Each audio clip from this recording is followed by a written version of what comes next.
Salut! J'ai pris un petit thé. Je me suis pris nuit tranquille.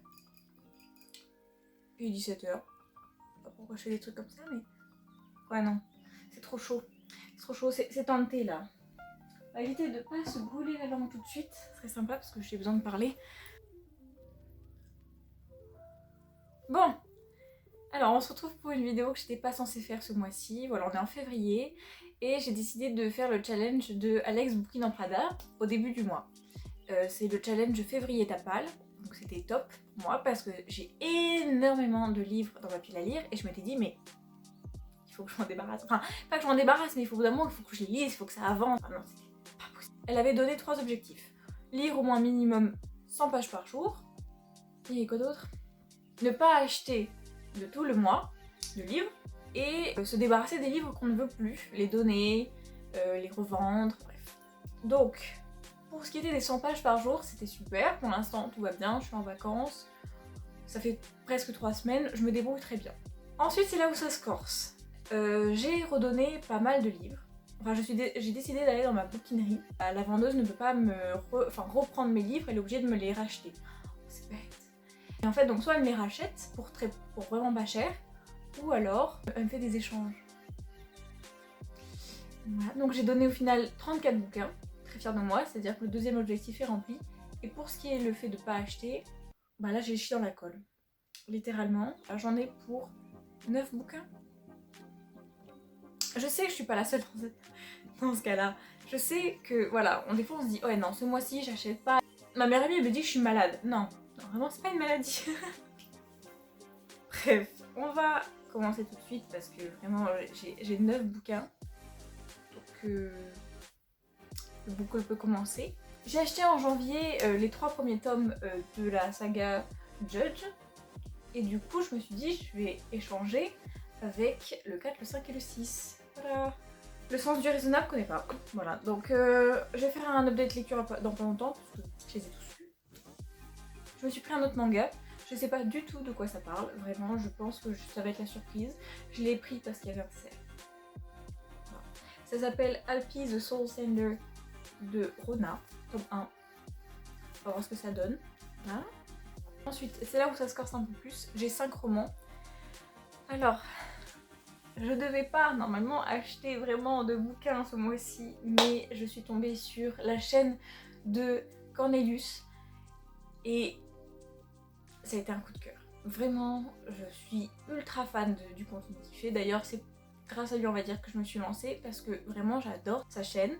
Je suis obsédée par ce qu'il fait. J'ai regardé, les 10 premiers jours de février, j'ai regardé que ses vidéos. Je me suis concentrée que sur ce qu'il faisait. Donc un peu obsédée la fille. Et il m'a convaincue, en parlant que de ça, d'acheter La Voix des Rois 1 et 2 des archives de Rochard, enfin de Brandon Sanderson, les archives de Rochard. Donc ça c'est un tome, et il y a la partie 1 et 2. Je suis en plein challenge littéraire, je suis censée vider ma pile à lire en lisant et en essayant de faire en sorte qu'elle diminue. Et j'achète les archives de Rochard. Voilà. À peu près 800 pages chaque bouquin. I'm gonna kill myself. Je ne sais pas de quoi ça parle, vraiment. Et clairement, il en a beau en parler tout le temps, il donne pas tant de résumés que ça. Parce qu'il avance. Et c'est vrai que c'est compliqué de résumer par exemple un tome 2 ou un tome 3, sachant que ça risque de spoiler ceux qui n'ont pas lu le tome 1. Du coup, il donne pas véritablement d'informations. Il a tellement vendu que je lui fais confiance et j'ai qu'une envie, voilà. De toute façon je pense que Brandon Sanderson est très connu, il y a énormément de booktubeurs qui en parlent, donc je vais pas m'attarder là-dessus. J'en parlerai dans un update lecture quand je les aurai finis et j'essaierai de parler que du tome 1 pour éviter de spoiler le reste, voilà.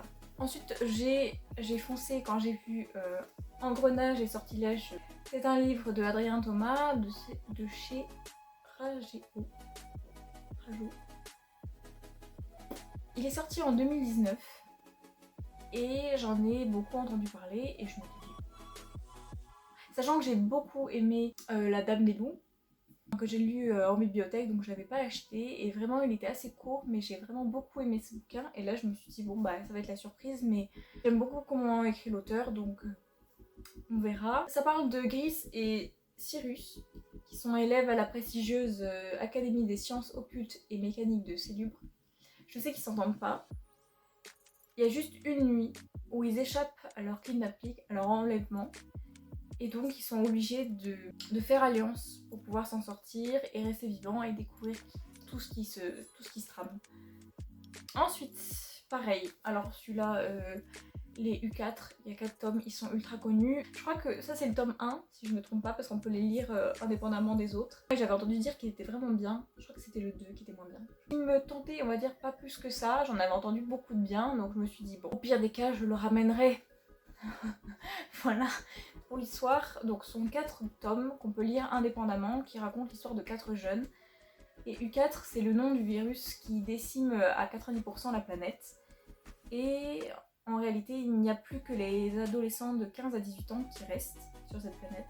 Et ils doivent survivre. Donc on verra, et j'ai l'intention de donner mon avis bientôt. Parce que je pense qu'il se lit. Oh, quand même. Oui, si, je l'ai. Et ensuite, alors, pour finir, ça compte pas trop. Voilà, parce que c'est pas moi qui l'ai acheté. C'est ma maman. Elle m'a offert le Puits des Mémoires, le tome 3, donc Les Terres de Cristal, de Gabriel Katz aux éditions Pocket. Donc j'avais déjà lu le tome 1, alors oui je sais. C'est un peu une honte quand on aime le fantasy de pas avoir lu le Puits des Mémoires, mais voilà. En fait ça faisait 1000 ans que j'avais le tome 1 et le tome 2 dans ma palle. Vraiment, j'ai lu le tome 1 en décembre, ça a été un coup de cœur total. Et j'avais entendu dire qu'il fallait pas lire le tome 2 sans avoir le tome 3 avec soi. Parce qu'il se passe quelque chose à la fin qui apparemment est pas mal. Et du coup, c'est vraiment pas bon de pas avoir les deux en même temps. Du coup, avant de me lancer dans le tome 2, d'ailleurs c'est ma lecture actuelle dans ce moment, j'ai demandé à maman de m'offrir le tome 3. Je crois que j'ai terminé. Voilà. J'espère que la vidéo vous a plu. N'hésitez pas à me suivre, s'abonner à ma chaîne, à liker la vidéo, ça serait vraiment génial.